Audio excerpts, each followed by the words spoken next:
Friends, good evening to all of you. Very nice to meet all of you. Greetings. You are smiling. Very good. Nice to see you are all smiling at the end of the seminar, you know. You had third day today, isn't it?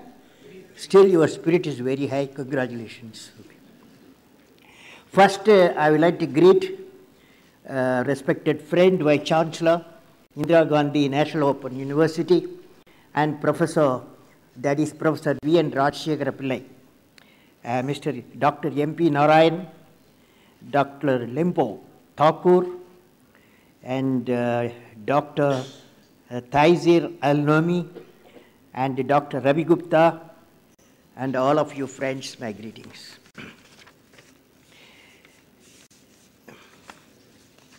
I have come on the last day and the last session. So I try to understand what are the things you have discussed.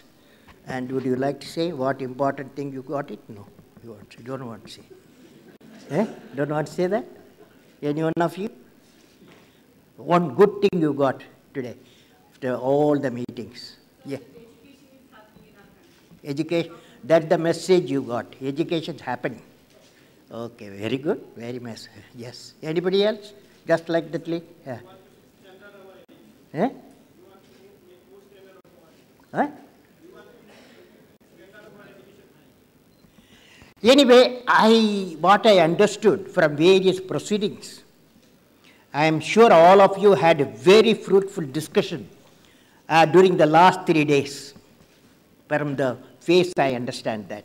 I saw a number of recommendations, and I was sent to a recommendation pertaining to the education skill development. Important, innovating and creating a new knowledge, connectivity among institutions with people, another important area, expansion of education, implementing strategies for right to education, a self-evaluation system, public-private partnership model for enhancing the effectiveness of education, sharing of best practices among and between institutions, that's why you have all assembled, global participation in education development, upgrading the qualities of the teachers and building a sound education infrastructure. That's a big requirement. In fact, these recommendations should be studied by the governments and culminate in time-bound actions. I congratulate all the participants and organizers of this World Education Summit for the excellent work what they have done. Okay, friends?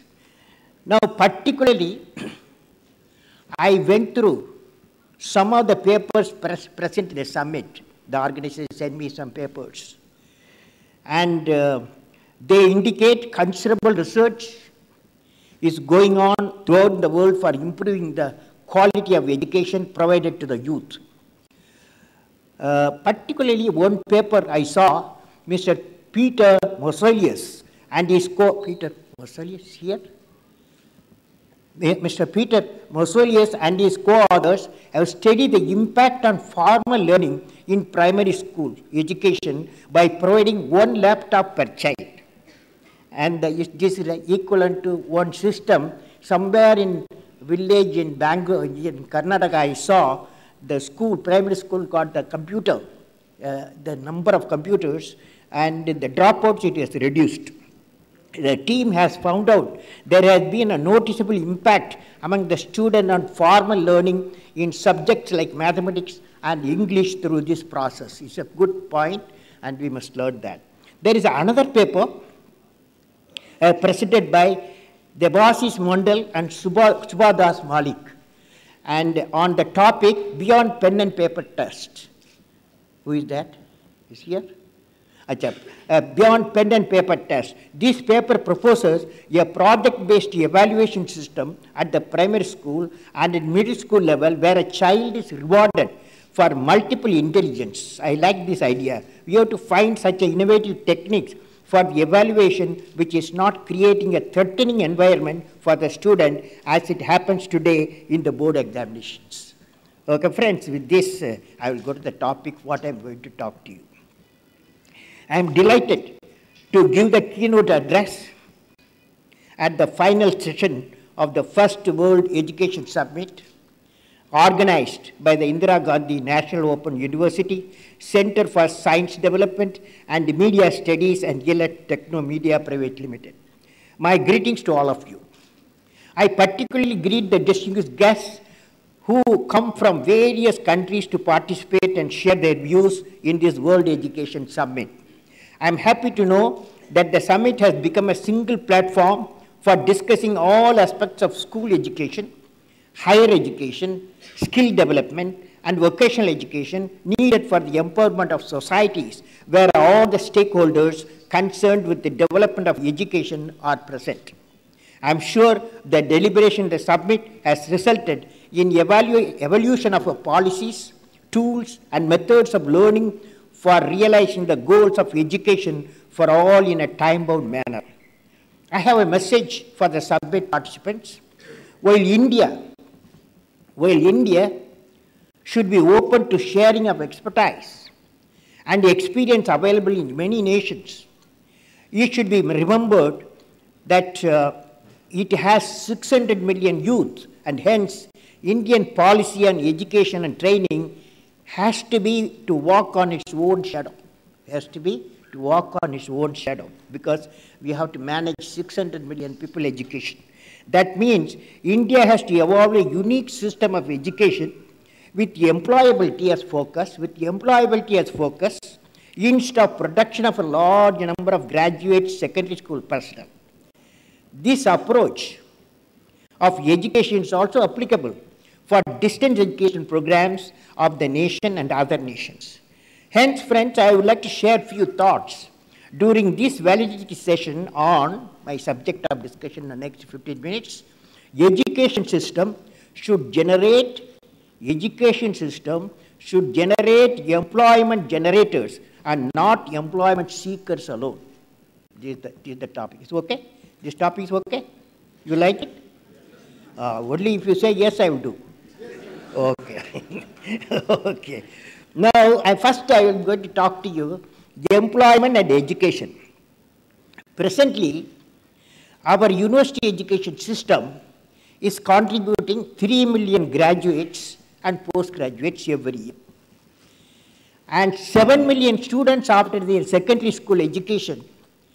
In 10th and 12th, they stop. 10th and 12th class, they stop. About 7 million students every year. And seek employment every year. That is nearly 10 million youth of graduate secondary school students. Nearly 10 million youth are injected into the society every year seeking employment. But they are not equipped with the skill in the case of a secondary education, expertise in the case of higher education, which is needed by the industrial market or the user. Thus, there is a large gap in the availability of an employable skill. For example, as per the NASCOM and McKinsey report, it is estimated that IT, ITS and PPO sector alone will need 9 million direct jobs and 6 million indirect jobs in construction, retail, transportation within the decade, whereas we do not have such capacity in the country to generate this number, which will be acceptable to the three sectors of economy. Similarly, in the case of a nursing professional, India is in process of improving the healthcare services, which will need additional 0.5 million nurses and paramedical staff. As per the latest report, worldwide requirement for the nurses are estimated to be over 1 million within the next few years. Presently in India, about 50,000 nurses qualify every year. In the small-scale sector presently, 12 million units are employing around 28 million people. Many of them are unregistered units. There's a need to bring all the units under the registered category so that all the people could be provided benefits accordingly. At present, the small-scale industries contribute to an export of over $30 billion each year, which is expected to increase over $50 billion within the next 5 years. This will require addition of nearly 28 million people within 5 years with variety of skills in garments, processed foods, pharma, electronic, precision engineering, and cosmetic products. How to bridge this gap between availability and requirement in the globalized economy? To bridge the gap, an interface is needed between the education system and the needs of three sectors of the economy. At present, India has 600 million youth, 600 million youth under the age and around the age of 25, which will continuously be growing till the year 2050. During this period, India needs a large number of talented youth with higher education for the task of knowledge acquisition, knowledge imparting, and knowledge creation, knowledge sharing towards national development missions.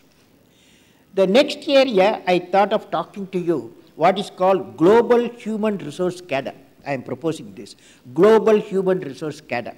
Keeping the above seen in mind, the universities and school education system need to create two cadres of personnel.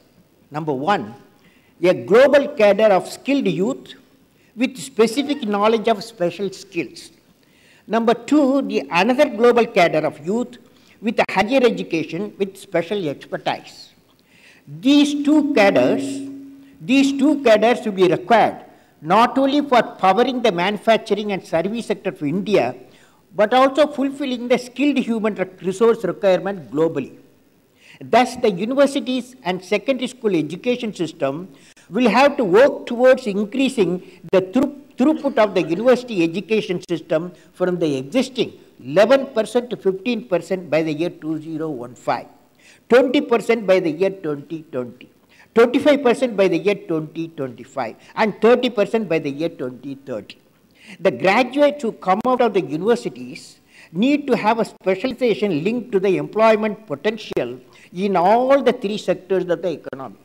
I would recommend that among the graduates coming out from various universities, 90% have to have inbuilt training as a part of the graduation program for taking up assignment in industrial service sector and agriculture management. The remaining 10% of the graduate may opt for a research and teaching. The skill-oriented education category, which may be around 30% of the overall population by 2030, which will have a people with world-class skill set in areas such as food processing, construction, carpentry, electrical system, repair of mechanical system, fashion design, paralegal, paramedical, accountancy, sales and marketing, software, hardware maintenance, and service, software quality and assurance, quality assurance personnel. Skill development. I was recently, many of you have studied, I was recently going through an article in The Economist, which talked about the growing strength of the Indian workforce. The article says that the next 10 years, out of every 10 new workers around the world, 3 would be Indians. This workforce will be spread across the different sectors of the economy and involved in a variety of services. The education system should be so designed that 25% of the available time is utilized for imparting internationally competitive skills to the student, which they are studying in the 9th, 10th, 11th, 12th class. This can be complemented with 1 year of higher level skill training after the completing the 12th class. That means they are studying when they are 10th class, 11th class, 12th class. Such an education system will enable generation of a large number of skilled workforce in a time-bound manner. While the imparting skill, care has to be taken to ensure that the skilled manpower is matched to the skill requirement of the particular sector of the economy and the geographic location to prevent infructuous movement. Such an approach will enable higher productivity, which in turn will result in better competitiveness. Finally, our education system must also ensure that all the remaining people should at least have a secondary school qualification with training for employment in agriculture or service sector. Now, I am going to talk to you what is called evolution of a national policy with reference to India. A national policy